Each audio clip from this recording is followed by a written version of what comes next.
ನಮಸ್ಕಾರ Karnataka. Bengaluru drug capital city ಅಂತ ನಾನು ಪದೇ ಪದೇ ಹೇಳ್ತಾ ಇರ್ತೀನಿ.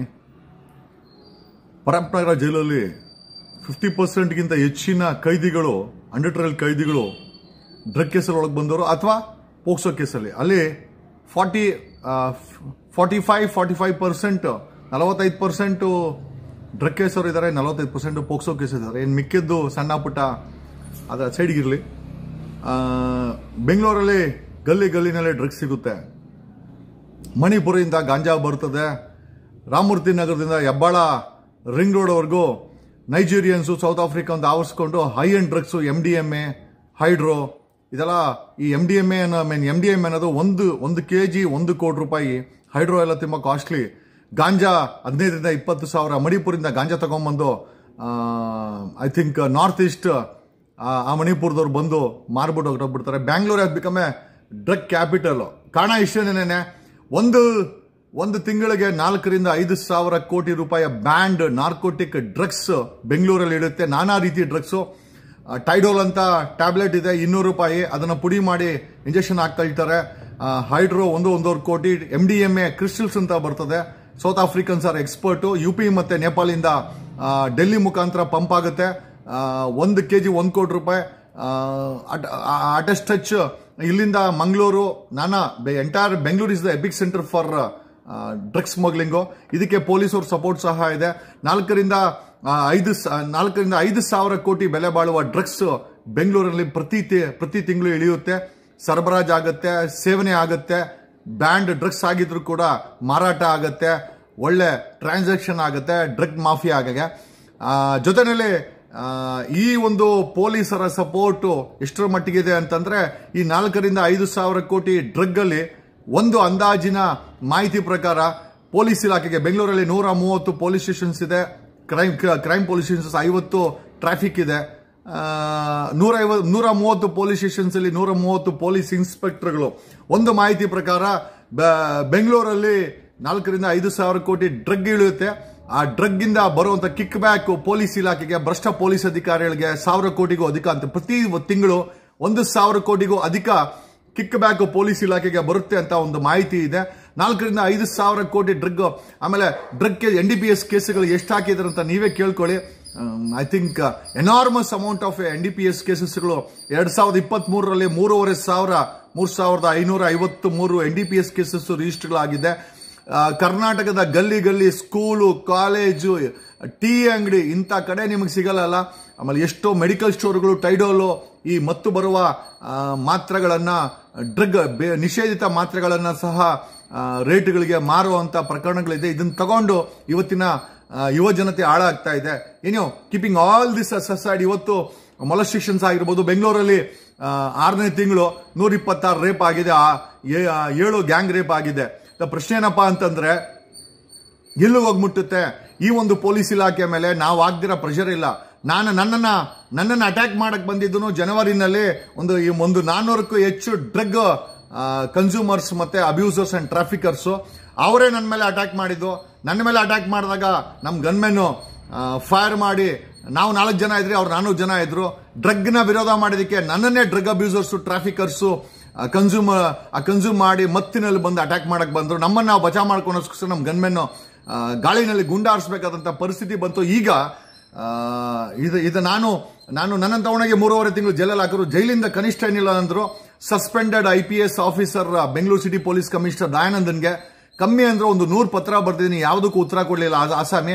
ಕೊನೆಗೆ ಅವನ ಕರ್ಮ ಹೆಂಗಿತ್ತು ಅಂತಂದ್ರೆ, ನನ್ನ ಅರೆಸ್ಟಲ್ಲೂ ಕೂಡ ಅವನ ಪಾಲಿತ್ತು. ಅವನಿಗೆ ಯಾರು ಕೂಡ ಪ್ರಶ್ನೆ ಮಾಡೋರಾಗಬಾರ್ದು, ಕ್ಯಾಮ್ರಾ ಹಾಕೊಂಡು ತಾನೊಬ್ಬ ನಿಯತ್ತಿನ ಜೆಂಟ್ಲ್ಮನ್ ಅಂತ.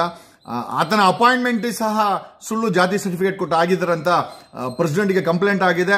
ಒಂದು ತಮ್ಮದೇ ಆದಂತಹ ಒಂದು ಸಮುದಾಯ ಆತನ ವಿರುದ್ಧ ಕಂಪ್ಲೇಂಟ್ ಕೊಟ್ಟು ಹೋರಾಟ ಮಾಡ್ತಾರೆ. ಅದು ಸೈಡ್ಗಿರ್ಲಿ. ಈ ಡ್ರಗ್ ಮಾಫಿಯಾ ಯಾವ ಮಟ್ಟಿಗೆ ಬೆಳ್ಕೊಂಡಿದೆ ಅಂತಂದ್ರೆ, it has become a headache. ಸೊಸೈಟಿನಲ್ಲಿ ಹುಡುಗರು ಆ ಗಾಂಜಾ ಅಫೀಮ್ ಮಾಡೋದು, ಕ್ರೈಮ್ ಜಾಸ್ತಿ ಮಾಡ್ತಾ ಇದ್ದಾರೆ, ರೇಪ್ಗಳಾಗ್ತಾ ಇದೆ, ಮೊಲೆಸ್ಟೇಷನ್ಸ್ ಆಗಿದೆ, ಕ್ರೈಮ್ ಅಗೇನ್ಸ್ಟ್ ವುಮೆನ್ ಜಾಸ್ತಿ ಆಗ್ತಾ ಇದೆ. ಆಮೇಲೆ ಗಾಡಿಗಳನ್ನ ಎತ್ಕೊಂಡು ಹುಚ್ಚುಚ್ಚುವಾಗಿ ಓಡಿಸೋದು, ಚೈನ್ ಸ್ನ್ಯಾಚಿಂಗ್ ಆಗಿರ್ಬೋದು. ಆಮೇಲೆ ಈ ಡ್ರಗ್ಗಳಿಗೋಸ್ಕರ ಒಂದ್ಸತಿ ಕನ್ಸ್ಯೂಮ್ ಮಾಡಿದ್ರೆ ಅದು ಅಭ್ಯಾಸ ಆಗ್ಬಿಟ್ರೆ ಹಣಕ್ಕೋಸ್ಕರ ಕಳ್ತನ ಮಾಡೋದು, ಚೈನ್ ಸ್ನ್ಯಾಚಿಂಗ್ ಮಾಡೋದು, ಗ್ಯಾಸ್ ಸಿಲಿಂಡರ್ ಕದಿಯೋದು, ಎಲ್ಲಾ ರೀತಿ ಕಳ್ತನಗಳು ಇವತ್ತಿನ ಯುವಜನತೆ, ಇವೆಲ್ಲರೂ ಅಂತಲ್ಲ, majority of them become drug consumers. ಈಗ ಪೊಲೀಸ್ ಇಲಾಖೆ ಮೇಲೆ ಸಾಕಷ್ಟು ಒತ್ತಡ ಇದೆ ಕೇಂದ್ರ ಸರ್ಕಾರದಿಂದ. ಅಟ್ ದ ಸೇಮ್ ಟೈಮ್ ನಮ್ಮಂತವರು ಕೂಡ ಸಾಕಷ್ಟು ಒತ್ತಡವನ್ನು ಇಟ್ಟಿದ್ರೆ. ಅಂಡ್ ಇಲ್ಲಿನ ಪೊಲೀಸ್ ಇಲಾಖೆಯ ವಿರುದ್ಧ ಸಿಬಿಐಗೆ, ನಾನಾ ಡಿಪಾರ್ಟ್ಮೆಂಟ್ಗಳಿಗೆ, ಸೆಂಟ್ರಲ್ ನಾರ್ಕೋಟಿಕ್ಸ್ಗೆ, ನಾರ್ಕೋಟಿಕ್ಸ್ ಡ್ರಗ್ ಕಂಟ್ರೋಲ್ಸ್ NDCPS ಅದಕ್ಕೂ ಸಹ ಇಲ್ಲಿನ ಪೊಲೀಸ್ ಅಧಿಕಾರಿಗಳ ಮೇಲೆ ಕಂಪ್ಲೇಂಟ್ಸ್ ಹೋಗ್ತಾ ಇದೆ, ಸಿಬಿಐಗೆ ಹೋಗ್ತಾ ಇದೆ.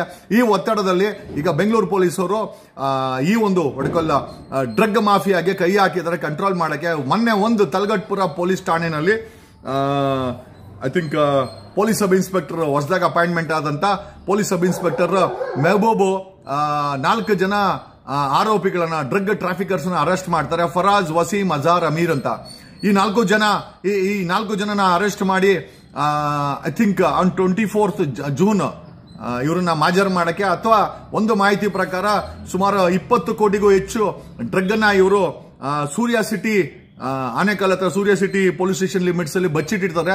ರಿಕವರಿ ಮಾಡಕ್ಕೆ ಅವ್ರದೇ ಗಾಡಿನಲ್ಲಿ, ಸೀಸ್ ಮಾಡಿರೋ ಅವ್ರದೇ ಗಾಡಿನಲ್ಲಿ ಪೊಲೀಸ್ ಸಬ್ ಇನ್ಸ್ಪೆಕ್ಟರ್ ಮೆಹಬೂಬ್ ಕರ್ಕೊಂಡು ಹೋಗ್ತಾರೆ. ನೋಡಿ ಎಂತ ಪರಿಸ್ಥಿತಿ ಅಂತಂದ್ರೆ, ಆ ಸ್ಟೇಷನ್ ನಲ್ಲಿ ಸರ್ಕಾರಿ ಏನೋ ಜೀಪನ್ನ ಬಳಸಬೇಕು ಆರೋಪಿಗಳನ್ನ ಕರ್ಕೊಂಡು ಹೋಗಕ್ಕೆ. ಆರೋಪಿಯ ಗಾಡಿಯನ್ನೇ ಪೊಲೀಸ್ ಸಬ್ ಇನ್ಸ್ಪೆಕ್ಟರ್ ಮೆಹಬೂಬ್ ಎತ್ಕೊಂಡು ಅವ್ರನ್ನ ಕುಂಡಿಸ್ಕೊಂಡು ಹೋಗ್ತಾರೆ. ರಾತ್ರಿ 2:30 ಈ ಸೂರ್ಯ ಸಿಟಿ ಹತ್ರ ಹೋಗ್ತಾರೆ. ಅಲ್ಲಿ ಗಾಡಿ ಕೆಟ್ಟೋಗುತ್ತೆ, ವೀಲ್ ಬಿಚ್ಕೊಳ್ಳುತ್ತೆ, ಗಾಡಿಯಿಂದ ಕೆಳಗಡೆ ಎಳಿತಾರೆ. ಸೊ ಇನ್ನೊಂದು ಆಲ್ಟರ್ನೇಟಿವ್ ಗಾಡಿ ಅರೇಂಜ್ ಮಾಡಕ್ಕೆ ಈ ಮೆಹಬೂಬ್ ಫೋನ್ ಮಾಡೋಷ್ಟೊತ್ತಿಗೆ ಹಿಂದ್ಗಡೆಯಿಂದ ಒಂದು ಲಾರಿ ಬಂದು ಮೆಹಬೂಬನ ಉಡಾಯಿಸುತ್ತೆ, ಫಿಲಂ ರೀತಿನಲ್ಲಿ ಉಡಾಯಿಸುತ್ತೆ. Just imagine, you would have spent more than 1.5 hours ಗಾಡಿಗೋಸ್ಕರ ಏನೋ ಜೀಪನ್ನ ಬಳಸಬೇಕು ಆರೋಪಿಗಳನ್ನ ಕರ್ಕೊಂಡು ಹೋಗಕ್ಕೆ. ಆರೋಪಿಯ ಗಾಡಿಯನ್ನೇ ಪೊಲೀಸ್ ಸಬ್ ಇನ್ಸ್ಪೆಕ್ಟರ್ ಮೆಹಬೂಬ್ ಎತ್ಕೊಂಡು ಅವ್ರನ್ನ ಕುಂಡಿಸ್ಕೊಂಡು ಹೋಗ್ತಾರೆ. ರಾತ್ರಿ 2:30 ಈ ಸೂರ್ಯ ಸಿಟಿ ಹತ್ರ ಹೋಗ್ತಾರೆ. ಅಲ್ಲಿ ಗಾಡಿ ಕೆಟ್ಟೋಗುತ್ತೆ, ವೀಲ್ ಬಿಚ್ಕೊಳ್ಳುತ್ತೆ, ಗಾಡಿಯಿಂದ ಕೆಳಗಡೆ ಎಳಿತಾರೆ. ಸೊ ಇನ್ನೊಂದು ಆಲ್ಟರ್ನೇಟಿವ್ ಗಾಡಿ ಅರೇಂಜ್ ಮಾಡಕ್ಕೆ ಈ ಮೆಹಬೂಬ್ ಫೋನ್ ಮಾಡೋಷ್ಟೊತ್ತಿಗೆ ಹಿಂದ್ಗಡೆಯಿಂದ ಒಂದು ಲಾರಿ ಬಂದು ಮೆಹಬೂಬನ ಉಡಾಯಿಸುತ್ತೆ, ಫಿಲಂ ರೀತಿನಲ್ಲಿ ಉಡಾಯಿಸುತ್ತೆ. Just imagine, you would have spent more than 1.5 hours ಗಾಡಿಗೋಸ್ಕರ ವೇಟ್ ಮಾಡ್ತಾ 1.5 hours. ಈ ಇಬ್ಬರು ಎಷ್ಟು ದೊಡ್ಡ ಒಂದು ಡ್ರಗ್ ರಾಕೆಟ್ ಮಾಫಿಯಾದ ಅಂಗ ಅಂತಂದ್ರೆ, ಇವರಿಬ್ಬರು ಸಿಕ್ಕಾಕೊಂಡಿರೋದ್ರಿಂದ ಈ ಇಡೀ ಮಾಫಿಯಾ ಸಿಕ್ಕಾಕೊಳ್ಳುತ್ತೆ, ಒಂದು ದೊಡ್ಡ ಡ್ರಗ್ ಮಾಫಿಯಾ ಸಿಕ್ಕಾಕೊಳ್ಳುತ್ತೆ ಅಂತ ಡ್ರಗ್ ಮಾಫಿಯಾರು ಇವರಿಬ್ಬರಿಗೆ ಹ್ಯಾಂಡ್ ಕಫ್ ಆಗಿರ್ತಾರೆ. ಬಂದು ಕಾರು ಮೆಹಬೂಬ್ಗೆ ಹೊಡೆಯುತ್ತೆ, ಕಾರಲ್ಲ ಟ್ರಕ್ ಹೊಡೆಯುತ್ತೆ. ಸೂರ್ಯ ಸಿಟಿ ಲಿಮಿಟ್ಸ್ ಅಲ್ಲಿ Mehboob police sub inspector, Talagade police inspector I think 99% damage ಆಗುತ್ತೆ. 3 ದಿವಸ ನಂತರ ಹಾಸ್ಪಿಟಲ್ ಸತ್ತೋಗ್ತಾರೆ. ಈ ಇಬ್ಬರು ಆರೋಪಿಗಳಿಗೆ ಹ್ಯಾಂಡ್ ಕಫ್ ಹಾಕಿದ್ರಲ್ಲ, ಗಾಡಿಯಿಂದ ಓಡೋಗ್ತಾರೆ, ಇಲ್ಲಿವರೆಗೂ ಸಿಕ್ಕಿಲ್ಲ. ಜಸ್ಟ್ ಇಮ್ಯಾಜಿನ್, 2010 ಹೈ ಎಂಡ್ ಸಣ್ಣ ಪುಟ್ಟ ಸ್ಟಾರ್ ಹೋಟೆಲ್ ಸಿಗ್ತಾ ಇದ್ದಂತ ಐ ಥಿಂಕ್ ಬ್ಯಾನ್ ಡ್ರಗ್ಸ್ ಇವತ್ತು ಬೀದಿನಲ್ಲಿ, ಕಾಲೇಜಲ್ಲಿ, ಸ್ಕೂಲ್ಗಳಲ್ಲಿ, ಟೀ ಅಂಗಡಿಗಳಲ್ಲಿ, ಎಲ್ಲಾ ರಸ್ತೆನಲ್ಲಿ, ವಾಟ್ಸ್ಆಪ್ ಗ್ರೂಪ್ಗಳಲ್ಲಿ, ಅಪಾರ್ಟ್ಮೆಂಟ್ಗಳಲ್ಲಿ ವಾಟ್ಸ್ಆಪ್ ಗ್ರೂಪ್ಗಳನ್ನ ಮಾಡ್ಕೊಂಡು ಆರ್ಡರ್ನ ಪ್ಲೇಸ್ ಮಾಡಬಹುದು. ಇಮಿಡಿಯೇಟ್ ಆಗಿ ತಂದು ಕೊಡ್ತಾರೆ. ಗಾಂಜಾ ಅಂತಂದ್ರೆ ಬೇರೆ ಯಾವುದೇ ಬ್ಯಾನ್ ಡ್ರಗ್ಸ್ ಬೇಕು ಅಂತ ಕೂಡ ಆರ್ಡರ್ನ ಪ್ಲೇಸ್ ಮಾಡಬೇಕು, ನಿಮ್ಮ ಮನೆಗೆ ಡೆಲಿವರಿ ಆಗುತ್ತೆ. ಎಷ್ಟೋ ಜನ ಫುಡ್ ಡೆಲಿವರಿ ಹುಡುಗರು ಇದನ್ನು ಕೂಡ ಮಾಡ್ತಾ ಇದ್ದಾರೆ ಅಂತ ಆರೋಪ ಇದೆ. ತನಿಖೆ ಮಾಡಬೇಕಾದಂತ ಪೊಲೀಸು ಸ್ವತಃ ತನಿಖೆ ಮಾಡಕ್ ಹೋಗಿ ಪೊಲೀಸ್ ಸಬ್ ಇನ್ಸ್ಪೆಕ್ಟರ್ನೇ ಸಾಯಿಸಾಕಿರುವಂತ, ಕೊಲೆ ಮಾಡಿರುವಂತ ಪ್ರಕರಣ. ಇದ್ರ ಬಗ್ಗೆ ಪೊಲೀಸ್ ಇಲಾಖೆ ಹೆಚ್ಚಾಗಿ ಚರ್ಚೆ ಮಾಡ್ತಲ್ಲ. ಕಾರಣ ಯಾಕೆಂದ್ರೆ ಕರ್ನಾಟಕದ ಹೋಮ್ ಮಿನಿಸ್ಟರ್ ಯೋಚನೆ ಮಾಡಬೇಕು. ಅಲ್ಲ, ತಲಗಟ್ಪುರ ಪೊಲೀಸ್ ಸ್ಟೇಷನ್ಗೆ ಕನಿಷ್ಠ ಸರ್ಕಾರಿ ಪೊಲೀಸ್ ವಾಹನ ಇಲ್ಲ ಅಕ್ಯೂಸ್ನ ಕರ್ಕೊಂಡು ಹೋಗಕ್ಕೆ. ಅಲ್ಲ, 78 ವರ್ಷ ಕಳೆದ್ರು ಭ್ರಷ್ಟಾಚಾರ ಮುಗಿಲು ಮುಟ್ಟಿದೆ. ಗೆದ್ದಂತ ಜನಪ್ರತಿನಿಧಿಗಳು ಸಾವಿರಾರು ಕೋಟಿ ಹಣ ಮಾಡಿದ್ದಾರೆ, ವಂಶ ಪರಂಪರೆಗೆ ಆಡಳಿತ ಮಾಡ್ಕೊಂಡ್ ಬರ್ತದೆ. ಆದ್ರೆ ದೇಶದ ಪರಿಸ್ಥಿತಿ, ಪೊಲೀಸ್ ಇಲಾಖೆ ಪರಿಸ್ಥಿತಿ 18,000 ಕರ್ನಾಟಕದಲ್ಲಿ ಪೊಲೀಸ್ ಮೆನ್ ಶಾರ್ಟೇಜ್ ಇದೆ. ಅವರುಗಳಿಗೆ ನೆಟ್ಟಿಗೆ ಸಂಬಳ, ಪೊಲೀಸ್ ಕಾನ್ಸ್ಟೇಬಲ್ಗೆ 40,000 ಸಂಬಳ ಕೊಡ್ತಾರೆ. ಅದಕ್ಕೋಸ್ಕರ ಭ್ರಷ್ಟಾಚಾರ ಆಗಿದೆ. ಈಗ ಡ್ರಗ್ ಮಾಫಿಯಾಗೆ ಬೆಂಗಳೂರು ಪೊಲೀಸರು ಹಿಂದೆ ಬಿದ್ದಿದ್ರೆ, ಒಬ್ಬ ಪೊಲೀಸ್ ಸಬ್ ಇನ್ಸ್ಪೆಕ್ಟರ್ನೇ ಡ್ರಗ್ ಮಾಫಿಯಾ ಲಾರಿ ಗುದ್ದಿ ಮರ್ಡರ್ ಮಾಡಿ ಆ ಇಬ್ಬರು ಆರೋಪಿಗಳು ಓಡಿ ಹೋಗಿದ್ದಾರೆ. ಈ ಎಲ್ಲಿಗೆ ಬಂತು, ಯಾರಿಗೆ ಬಂತು 47ರ ಸ್ವಾತಂತ್ರ್ಯ? ಬೆಂಗಳೂರಿನ ಪೊಲೀಸ್ ಕಮಿಷನರ್ ಸೀಮಂತ್ ಕುಮಾರ್ ಅವರೇ, ಏನ್ ನಡೀತಾ ಇದೆ? ನಿಮ್ಮ ಪೊಲೀಸ್ ಅವ್ರನ್ನೇ ಡ್ರಗ್ ಮಾಫಿಯಾ ಗಾಡಿ ಫಿಲಂ ರೀತಿಯಲ್ಲಿ ಗಾಡಿ ಉಡಾಯಿಸಿ ಏನೋ ಮರ್ಡರ್ ಮಾಡ್ತಾರಂತೆ. ಇನ್ನು ಸಾಮಾನ್ಯ ಜನರ ಗತಿ ಏನಾಗಬೇಕು? ಈ ಡ್ರಗ್ ಮಾಫಿಯಾ ಬೆಂಗಳೂರಲ್ಲಿ ಕರ್ನಾಟಕದಲ್ಲಿ ಕಂಟ್ರೋಲ್ ಬರಕ್ಕೆ ಸಾಧ್ಯ ಇದೆಯಾ, ಅಥವಾ ಮಿತಿ ಮೀರಿ ಬೆಳೆದು ನಿಮ್ಮ ಪೊಲೀಸರು ಔಟ್ ಆಫ್ ಕಂಟ್ರೋಲ್ ಆಗಿದೆಯಾ ಅಂತ ಹೇಳುತ್ತಾ ಈ ಲೈವ್ ಅನ್ನ ಮುಗಿಸ್ತಾ ಇದ್ದೀನಿ. ಡ್ರಗ್ ಮುಕ್ತ ಕರ್ನಾಟಕ ಆಗಬೇಕು.